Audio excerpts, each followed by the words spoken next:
You're listening to Heritage Radio Network.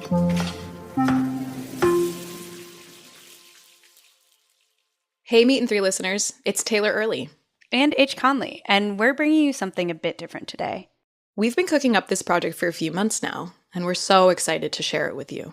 This is From the Pantry, a limited series brought to you by alumni of HRN's education programs.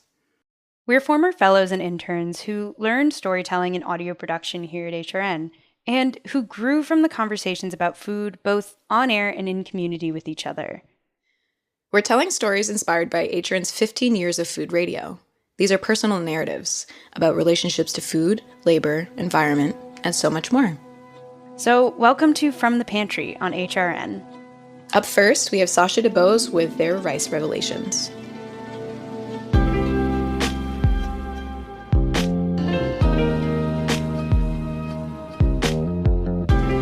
But how do you know who you are and where you're from? Some of us have had stories of our people passed down from generation to generation. Others, like me, and food scholar and storyteller Sasha DeBose, have had to put the pieces together as they enter adulthood. For Sasha, food is the glue that holds these puzzle pieces together.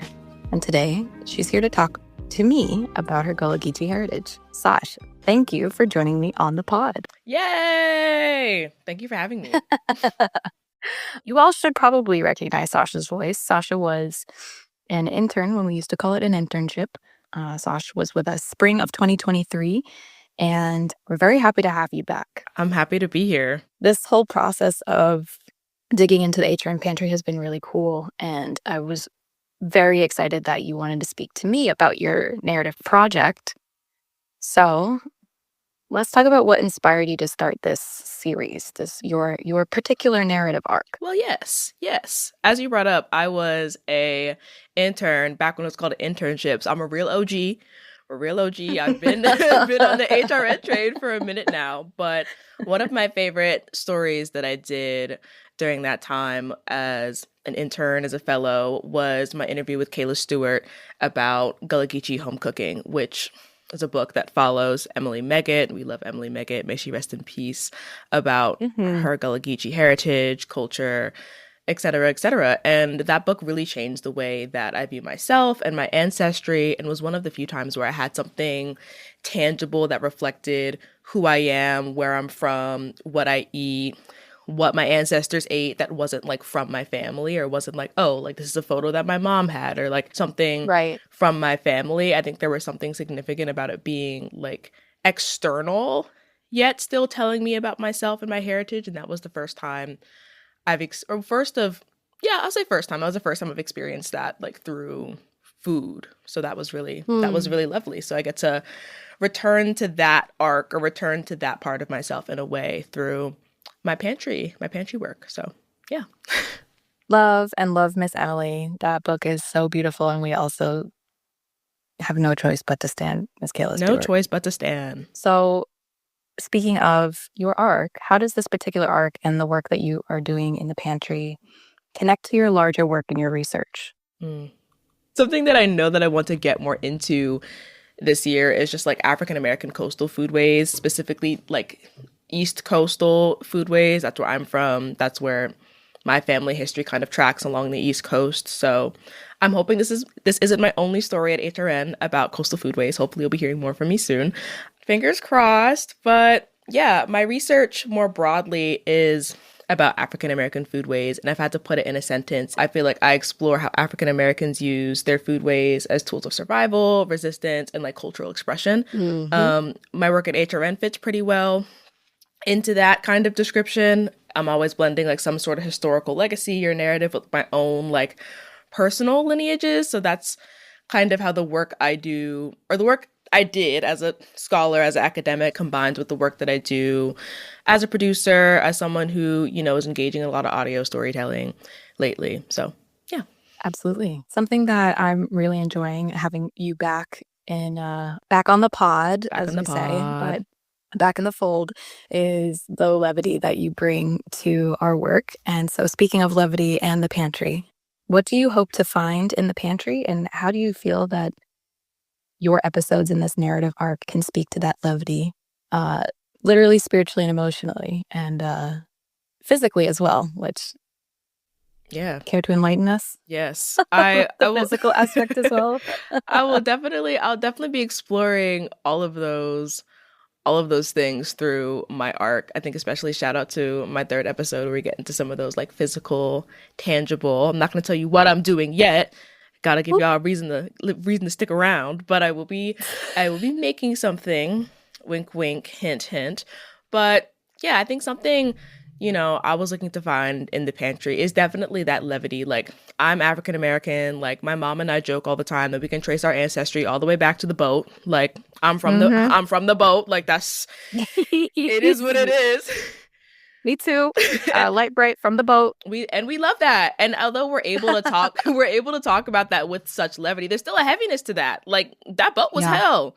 That journey was hell. Like, it is what it is. Like, there is such a heaviness to like our history and our lineages. And how do I express that in its truth of like, you know what? Not only was enslavement bad, like, we don't even really know how bad it was. Like, the worst parts of that history, have been lost, have been erased, etc. But the parts that we do have that we know that were really bad, like, how do I hold that while also creating room and space for hope? Because I feel like that's the real ancestral work of like, like my ancestors who were living through this hell also created room for hope, created room for that levity. So it's kind of like up to me to continue that work. I'm in the US, I'm in New Jersey. It's very dire times in this country, but I also think it's important to note that it's been dire. Like, if you're someone who knows and values history, whether it be through food or whether it be through like any other aspect of life, that things have been dire, So like none of this is new. But again, I feel like we return to the light. And that's what I found in the pantry, of just finding people whose stories are like mine, baking in ways that my ancestors might have, engaging with myself in the history that makes me me, from the tangible to the intangible, and then hoping that at the end of the day, like, my work inspires other African American folks, other people who might have an inkling that they might be Gullah Geechee, to put themselves and their histories together in their own way. Absolutely.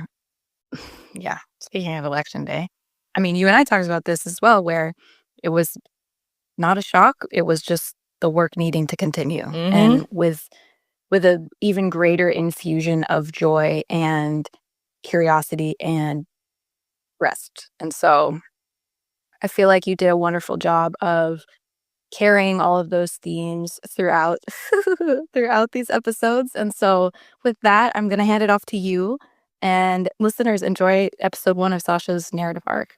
Yippee! See y'all for episode 2. You might be wondering, who exactly are the Gullah Geechee people? Well, let Dr. Etta Fields-Black, an associate professor at Carnegie Mellon University's Department of History, teach you a lesson. So the Gullah Geechee are the descendants of Blacks who were enslaved in the Low Country of South Carolina, Georgia, North Carolina, and Florida. Dr. Fields-Black is a Gullah girl, just like me. My sister, Kennedy, planted the seed that got us thinking about our heritage. She asked me one day if I knew anything about the Gullah Geechee people. I can't say I knew a lot at the time, but Ken started finding maps of plantations connected to our last name, all in the South Carolina Low Country. Because of these conversations, I can now trace my last name back to specific plantations. Dr. Fields-Black recalls how she connected the dots of her own lineage. This was the part of my family history that was known, that my dad's family was from the South Carolina and Georgia Low Country. I have never heard my dad speak Gullah Geechee, but he understood his parents and his grandmother who spoke deep Gullah. I knew what part of South Carolina my dad's family was from. We visited every summer. Did I know it was, that whole area was rice plantations? Not really. I didn't know at all. Family didn't talk about slavery. That's the last thing they wanted to talk about. They didn't want to talk about the past. They didn't want to talk about Jim Crow. They didn't want to talk about a lot of things. So, no, I did not know. My grandparents may not speak Gullah, but their southern accent is occasionally so thick that it does feel like they're speaking a different language. I've never spent a summer down south. Taking a 5-minute drive to my grandparents' house is as close as I can get. Their home is my portal to all kinds of southern sorcery. There are multiple ways that Black people inherit their culture and foodways. Some people are lucky enough to know their heritage all along. Chef and farmer Matthew Rayford is one of these immensely blessed people. He owns the land that his formerly enslaved great-great-great-grandfather bought nearly 150 years ago in the Georgia Lowcountry. Jupiter Gilliard was able to actually purchase 476 acres of land for $9 in taxes in 1874, which is unimaginable nowadays because it would be a lot more than $9 for 476 acres of land. When he got this land, basically he passed the land down to his son, Lunan Gilliard, who had children. His family found letters between his grandmother and great-grandmother about how certain things were planted and when they went to the market. I think those things have become our farmer's almanac here at the farm for when we plant everything from collard greens to sweet potatoes to even harvesting hogs. I feel very fortunate to be on my own family's land and be the sixth generation to be here farming, and then to have my children be the seventh to have planted, harvested, and eaten from a crop from this land. Many of us wish we could be as blessed as Matthew. I mean, I would do anything for letters between my ancestors, illustrating everything from our foodways to family practices. And there is nothing that gets me more excited than Black land stewardship. I may not have 476 acres to work with, but I am a proud Black steward of the 2 raised beds in my backyard and assorted propagated plants on my kitchen windowsill. Although he knew he was a Geechee boy his whole life, Matthew recalls taking it for granted at a young age. I would definitely say that growing up, freshwater Geechee was kind of like always in our face. You know, when you're a kid, you're just like, man, I wish I could live in a city. I'm out in this country all the time. It's just a bunch of woods and mosquitoes and no-see-ums. Not really understanding the significance of where I was and how I was growing up. When you're out in the field helping your grandparents and helping your uncles harvest peas and greens and watermelon, you don't necessarily have the initial appreciation for it. As someone who would consider themselves a certified city girl, a little slice of country life could do me some good. Minus the mosquitoes and no-see-ums, though. My story is a little different from Dr. Fields Black's and Matthew's, but somehow, like both of them, I know that I'm Gullah Geechee. After Ken convinced me with the maps, I felt the need to connect to my newfound heritage the only way I knew how. Through food. I mentioned this exploration to my partner at the time, and in turn, they gifted me Gullah Geechee home cooking. To this day, I think the editors of that book got photos from my camera roll for some of these recipes. Things I thought were family secrets, like adding an egg and evaporated milk in baked mac and cheese, were codified in print. The fried okra that I made so intuitively was identical to the recipe in the cookbook. I couldn't believe my eyes. I was surprised that this was my first time going through this cookbook. I flipped through every page like I had it for a billion years. The women, the oracles and elders, looks like photos I had on my mantle. I don't have any traditional records or tests to prove my Gullah Geechee-ness, but I have my mom's mac and cheese. I have okra, shrimp, and watermelon tattoos adorning my arms.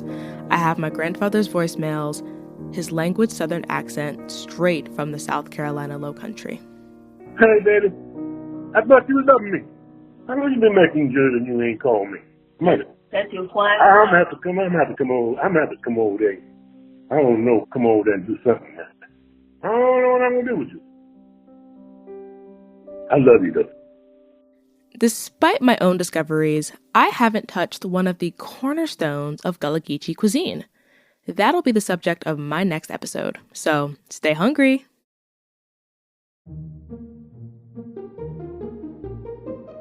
Rice Revelations is conceptualized and produced by me, Sasha DuBose. You also heard from the beloved Taylor Early at the top of the episode. Sound design and mixing is by Sam Girardi. The Rice Revelations logo is designed by my sister, Kennedy DuBose. This episode of Rice Revelations features clips from Jupiter's Almanac and Fields.